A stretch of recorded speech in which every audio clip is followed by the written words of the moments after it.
Hola a todos, bienvenidos. Hoy tenemos un invitado muy especial, el ingeniero Clever Fierro, profesional con más de 20 años de experiencia en el sector ambiental y de la construcción, gerente general de Geocam, una empresa reconocida por su trabajo en remediación y evaluación ambiental en proyectos de hidrogeología ambiental. Un gusto saludarlo, ingeniero Fierro. Muy buenas tardes, estimada Jessica. Siempre es un placer estar con ustedes, poder participar en las capacitaciones que ustedes tienen a bien realizarlas, ¿no? A nivel nacional. Y felicitarles también por esas capacitaciones que tienen sentido para nuestros profesionales. Muchísimas gracias. Bueno, Clever, me gustaría conocer un poco, para empezar esta charla, ¿cómo fueron sus inicios en el campo ambiental y qué lo motivó a enfocarse en este sector específico? Chévere, sí, a ver, vamos a contarles un poquito. Realmente, como Jessica manifestaste, básicamente en el área, digamos, desde el punto de vista profesional, mantengo ya al menos unos 20 años de experiencia. Como todo en la vida, se inicia de a poquito, se va avanzando. Entonces, he tenido la posibilidad de trabajar con empresas líderes en el mercado, digamos, internacional, en la parte de la hidrogeología ambiental. De hecho, mi primera labor, recuerdo, para el área ambiental, la realizamos para un grupo grande de estaciones de servicio a nivel nacional. Normalmente cuando se cambia de dueño, estas empresas internacionales lo que hacen es una aplicación, justamente determinar las buenas prácticas en cuanto a la comercialización tanto del que compra como del que vende. Y parte de eso justamente es revisar si es que existe algún tipo de pasivo ambiental en los sitios. Entonces, recuerdo, iniciamos con una empresa, yo era ingeniero de proyecto, recién había graduado de magíster en ciencias ambientales, venía trabajando en uno que otro proyecto en el oriente ecuatoriano. Entonces ellos se habían enterado de mí, conversamos, llegamos a un acuerdo, chévere, y fuimos. Entonces, de entrada hicimos la evaluación de al menos unas 120 estaciones de servicio a nivel nacional, con lo que se compromete el fase uno, el fase 2. Luego de esta actividad, digamos, ya quedé relacionado con estas empresas. E inmediatamente cuando hubo un problema bastante grande en una zona de la costa ecuatoriana, específicamente en Pedernales, bueno, ya puedo hablar de Pedernales porque han pasado 20 años. En ese momento no se podía hablar porque ustedes saben, estos proyectos son de manera confidencial, pero creo que ya 20 años pasados ya creo que se puede conversar, ¿no? Había existido un derrame bastante fuerte que a través de los años empezó a afectar no solo el sitio de la estación, sino empezó a afectar a pozos que se encontraban hasta 200 metros alejados de la estación. Entonces, se perdía combustible y las personas creían que la gente que atendía a las islas era la persona que estaba beneficiándose de eso. No llegaban a pensar que existía algún problema en tanques o en tuberías, hasta que romper ese paradigma, ¿no? De que es el que me está robando y no que hay un problema físico, pasaron muchos años. Ya habían afectado muchísimos sitios de ahí, de la zona. Entonces entré como ingeniero de proyecto, a poco tiempo me tocó hacerme cargo de un grupo de 40 personas con todo lo que es la infraestructura para el manejo de este tipo de casos, porque había casas, había negocios que hacían uso del agua subterránea, ya que no existía agua potable del todo ahí en esos años, en esta zona. Por lo tanto, mucha gente estaba siendo afectada. Entonces, tocó aplicar todas las técnicas que yo, como les digo, recién había salido de la maestría de ciencias ambientales, a propósito, una maestría de carácter continua, presencial, de casi 2 años y un poquito más, de lunes a viernes. Creo que es la única maestría que se ha dado así aquí en el país, continuamente, de 5 a 9 de la noche, durante 2 años completos. Pero bueno, entonces me tocó estar ahí al frente con un grupo de trabajo, confiaron en mí y siempre les agradeceré por la confianza que pusieron en mí. Entonces, con esta firma internacional desde Estados Unidos se recibía toda el despliegue técnico, el despliegue logístico, pero había que manejarlo aquí en el país. Y lo interesante es que a veces los conceptos que se tiene para fuera del país y dicen, no, aquí vamos a poner una bomba de tal forma, etcétera, en sitios de nuestro país no aplicaban porque simplemente no había energía eléctrica, simplemente de pronto la infraestructura no daba como para operar de esa manera. Entonces La fue realidad era otra. la realidad completamente otra. Entonces era súper interesante el poder aplicar técnicas locales, digamos, y que sean eficientes y que den resultados. Entonces fue así que, como les digo, con un grupo al menos de unas 40 personas, entre operadores, ingenieros, empezamos eso a sacar adelante. Entonces había sitios en los que la contaminación en los pozos había hasta de 8 metros de un contaminante de diésel, gasolina, cosas por el estilo. Entonces, contra todo eso, trabajar 24 horas seguidas con todo el personal ahí en más de 30 puntos. Teníamos a 30 puntos trabajando de forma constante. A las personas que intervenimos teníamos que estarles entregando agua, teníamos que estarles atendiendo sus necesidades básicas muchas veces, porque como ellos consumían esta agua ya, o sea, se les prohibió ese uso, pero ¿qué era lo que se tenía que hacer? Lógicamente tener ahora sí toda la logística para entregar el agua diaria, tanto para consumo, tanto para su aseo, etcétera. Entonces fue impresionante, ¿no? Y también el tratar con todas las personas de toda, desde la persona afectada desde a los propietarios, cada una con sus intereses, pues súper, una experiencia de vida realmente que creo que eso me marcó mucho. Eso fue 10 maestrías juntas ahí en en todas las aristas, ¿no? Social, legal con los municipios incluso la parte laboral, todo lo que tiene que ver. Y así por lo menos estuvimos, como era algo que era bastante fuerte, la empresa para la que trabajábamos tenía una responsabilidad social enorme. Ellos privilegiaban y me consta que las personas, que el usuario se encuentre bien, ¿no?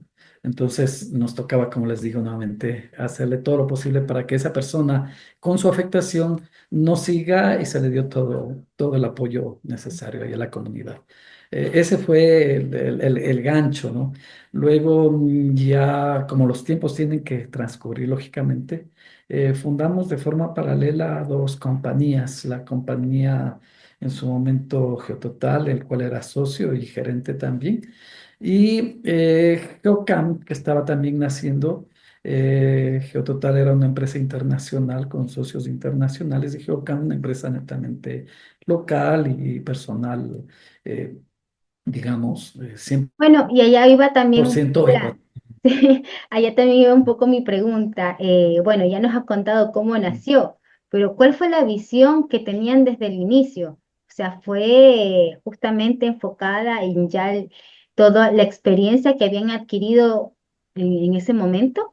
¿O cuál fue la visión que tenían cuando empezaron Geocam como tal? Sí, definitivamente esa experiencia queríamos ponerla, digamos, al servicio de nuestro personal. Y tiene digamos, dos vías esta parte, ¿no?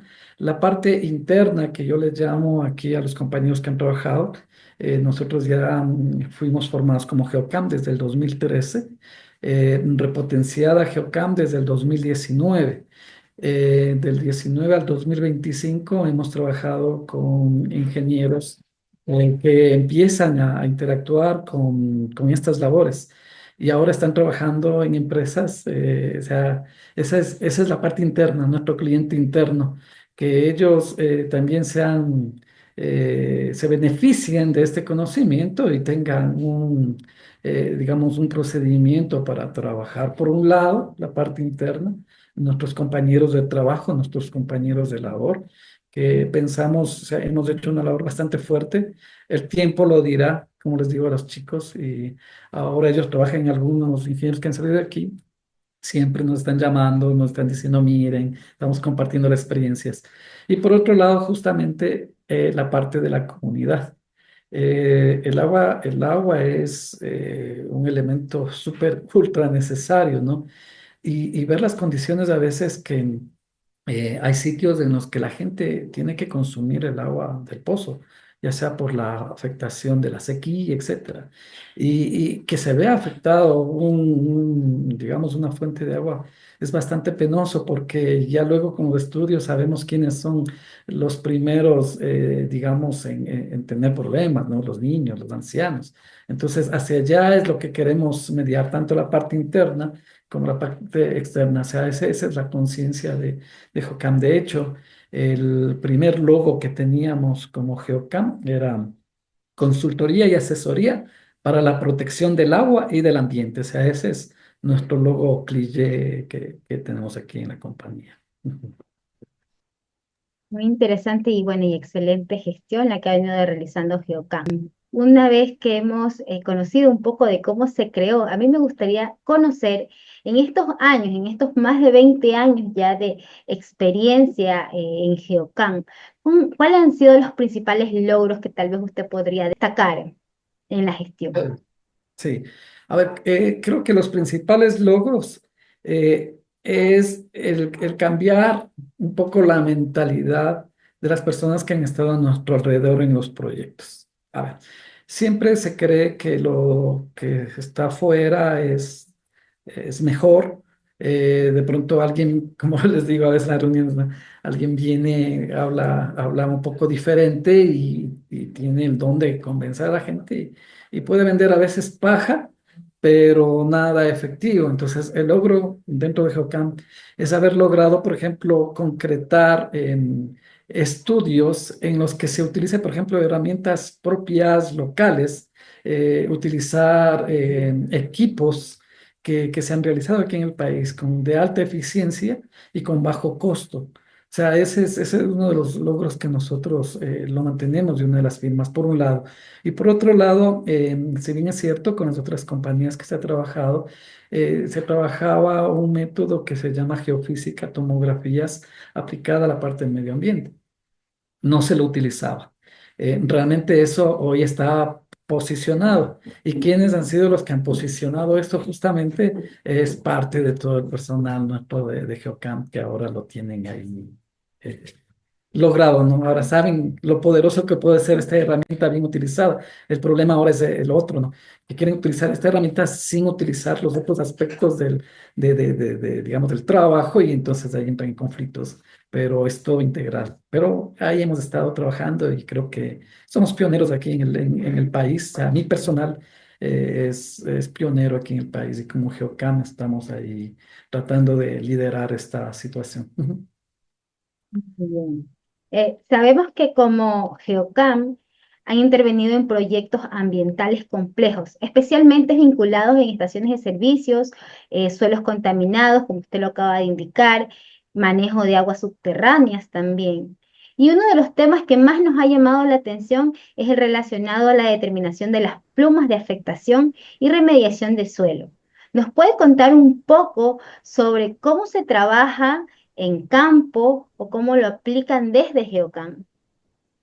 Perfecto. Nosotros hemos justamente para la determinación de las plumas de contaminación, creamos una metodología que no es nada, digamos, del otro mundo y ahora ya lo utiliza la mayoría de gente, ¿no? Dirán, pero si esto ha sido facilito. Sí, las cosas cuando ya están colocadas tienden a ser fáciles. Lo chévere es implementar y de eso nos sentimos nosotros, digamos, orgullosos, ¿no?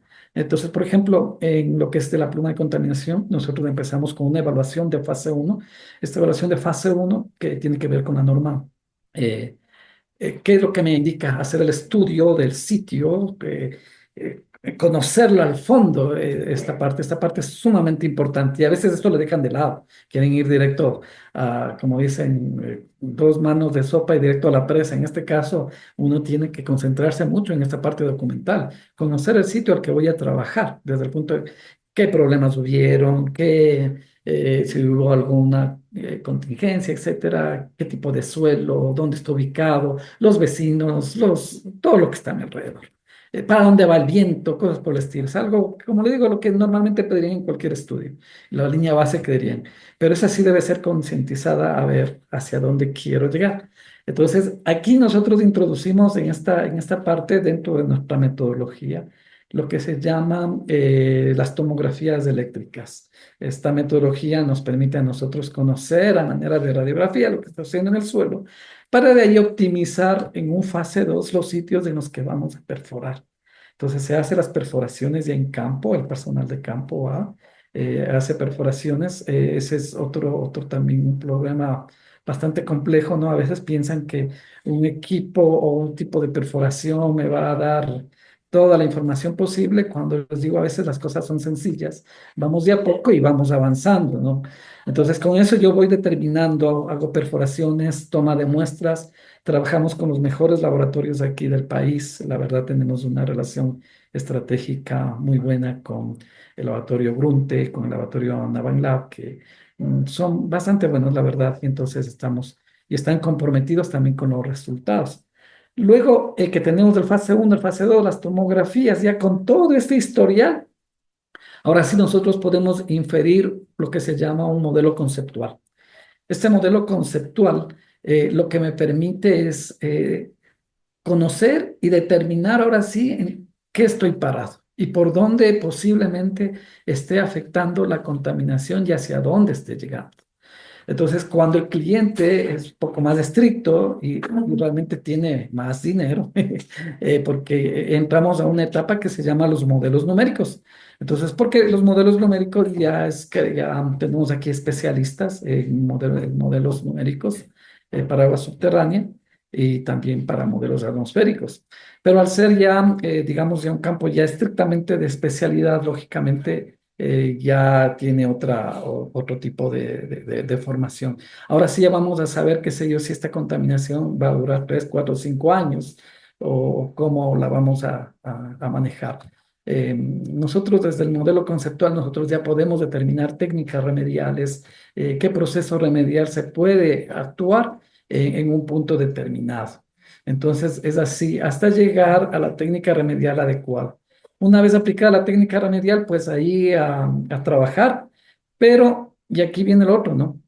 Una técnica remedial que podemos haber iniciado desde el comienzo, que esté muy bien, se debe ir afinando con los datos ya reales de campo, porque a veces faltan muchos datos para los modelos numéricos. Entonces, ya estando en el sitio, ya estando haciendo la remediación, yo empiezo a tener nuevos datos, digamos, información ya más certera. Y yo ya conozco que si es que le bombeo a 8 litros por minuto, porque no son bombeos altos, o si le bombeo menos, cómo va a venir el contaminante. Entonces, eso ya le voy dando a nuestro modelador numérico para ir ajustando ya los modelos. Y así avanzamos en el tiempo y en el espacio hasta llegar al cierre del proceso, ya cuando los niveles de contaminación han bajado.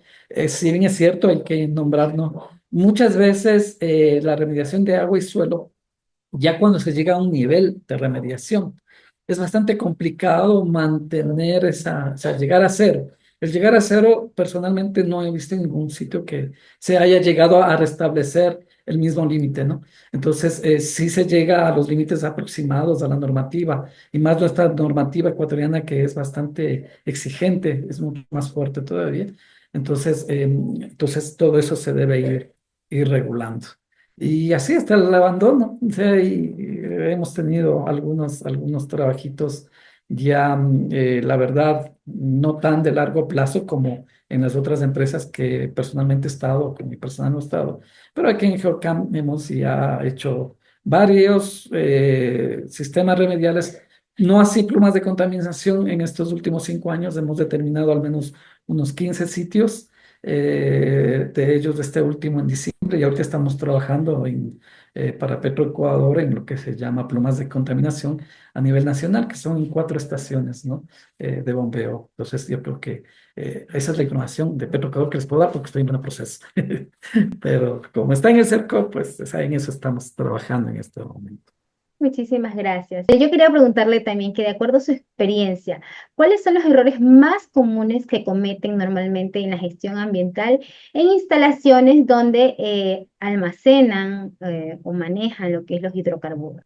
Sea, actualmente ya no tendría que haber pretextos para las estaciones de servicio nuevas. No tendría que haber pretextos porque la normativa ya me exige, ¿no? Que incluso cuando son tanques subterráneos, estos deben estar en cubeta. Ese sería uno de los errores más frecuentes, digamos, en el pasado. Sería una locura que ahora el constructor trate de colocar tanques en una fosa en la tierra directo, digamos. Ahora se tienen que hacer incluso cubetos en el subsuelo para de ahí colocar los tanques, que ese sería el mayor de los problemas que pudieran existir. Lastimosamente, las estaciones de servicio aquí de los 60, de los 70, entonces los procesos constructivos eran diferentes. Sí, los materiales eran diferentes, entonces de acero, etcétera, y que pueden ser más, se pueden corroer más deprisa que otros materiales, etcétera. Entonces, ese sería. Pero en la actualidad no debería existir problema porque ya hay la tecnología y ya hay las técnicas necesarias para que lo hagan de forma adecuada.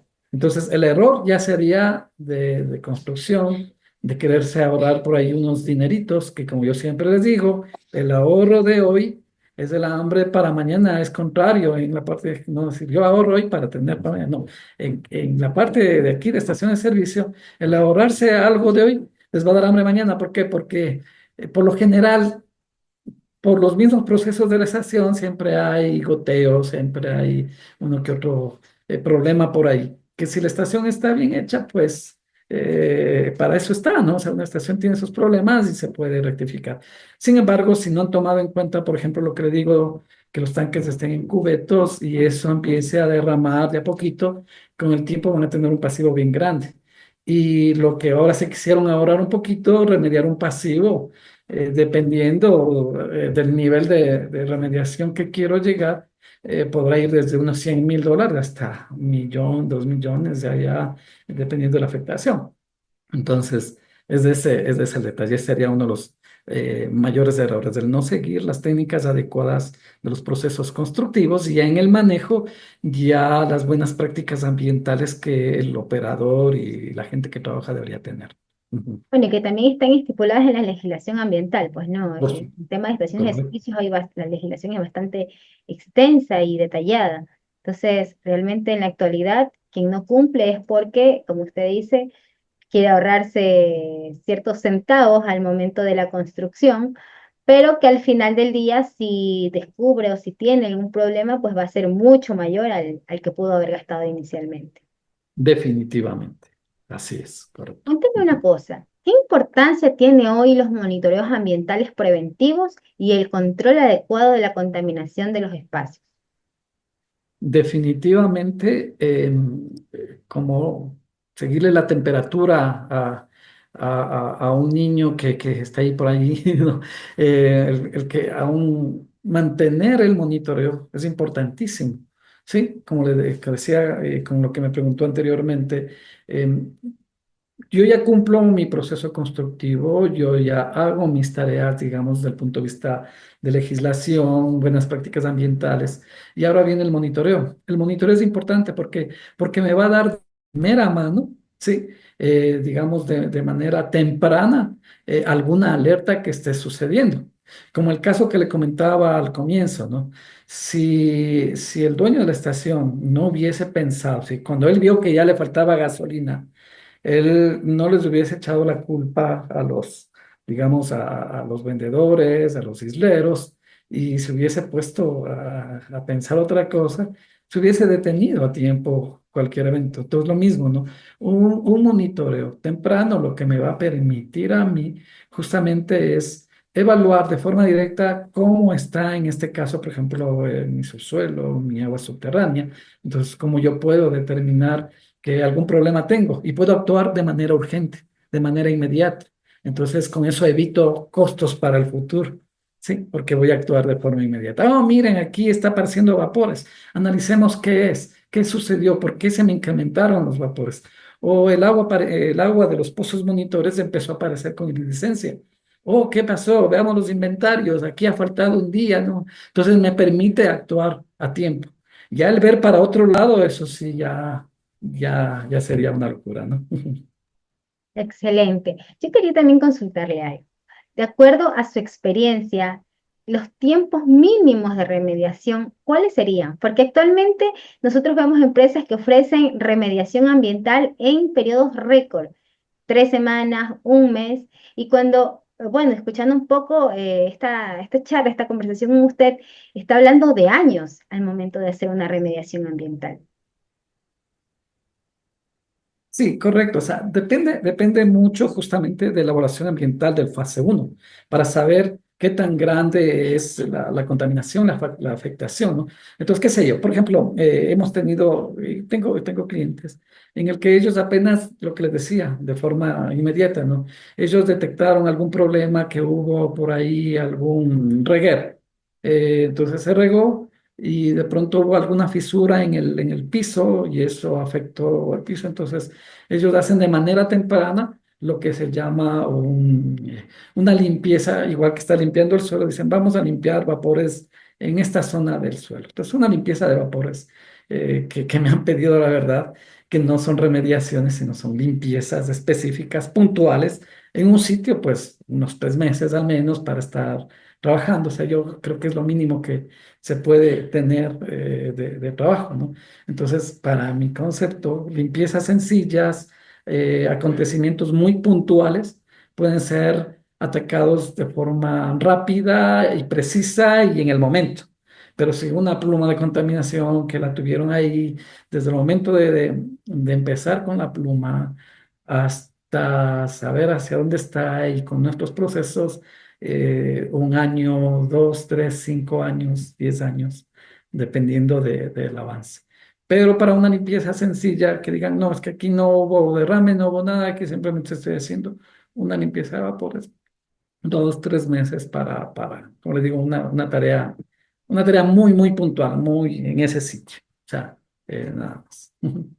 De ahí para adelante, los años que sean necesarios. Definitivamente este tema es realmente interesante y bastante complejo en general, Ujú. pues, ¿no? Por este motivo, Sambies ha preparado un curso, el cual vamos a dictar a partir del 19 de mayo, el cual es denominado Manejo y Control de Estaciones de Servicio. Nos vamos a enfocar en esta actividad económica, en donde el ingeniero Clever pues, es el que va a ser el instructor y a compartir pues toda esta experiencia que él ha venido acumulando durante todos estos años, ya mismo 2 décadas de experiencia. eh, y por este motivo, pues nos gustaría invitarlos para que ustedes también, pues, sean parte de este proceso de aprendizaje. Justamente este tipo de experiencias aplicadas es lo que vamos a encontrar en el curso, ¿verdad? Sí, sí, definitivamente vamos a, como les decía, ¿no? Aquí a todo el personal que trabaja conmigo, a todos nuestros ingenieros, lo primero que se les va dando es todo nuestro, a veces dicen, no, no tendrías no, no, la vida es dar y recibir. Nosotros damos toda esta experiencia, la idea es que se pueden hacer las cosas en función de hacer las cosas de forma adecuada, en función del recurso agua hacer las cosas bien, ¿no? Y trasladar nuestra experiencia. De pronto podemos tener muchos errores también, pero hemos tenido cientos, cientos de aciertos, la verdad, y esa es la experiencia que queremos darles. Ujú. Excelente. Para cerrar esta pequeña charla, ¿qué le diría a quienes hoy están gestionando estaciones de servicio o trabajan en el sector y todavía no están al día en los procesos? A ver, ¿qué les diría? Compañeros, ingenieros, dueños de estaciones, que los que me conocen y siempre les digo, no escatimen estos esfuerzos iniciales. Eh, Capaciten a su personal, a sus operativos, capacítense también ustedes como directivos de empresas, como dueños de estaciones, y van a ver que la inversión que ustedes realizan va a ser muy, o sea, les va a salir barato en este momento, porque luego trabajar con personal que no está capacitado o no llegar a entender la dinámica, digamos, de una estación de servicio, al final les puede resultar caro. Y la autoridad ambiental no nos va a dejar pasar. Muchísimas gracias, ingeniero Clever, por compartir toda su experiencia.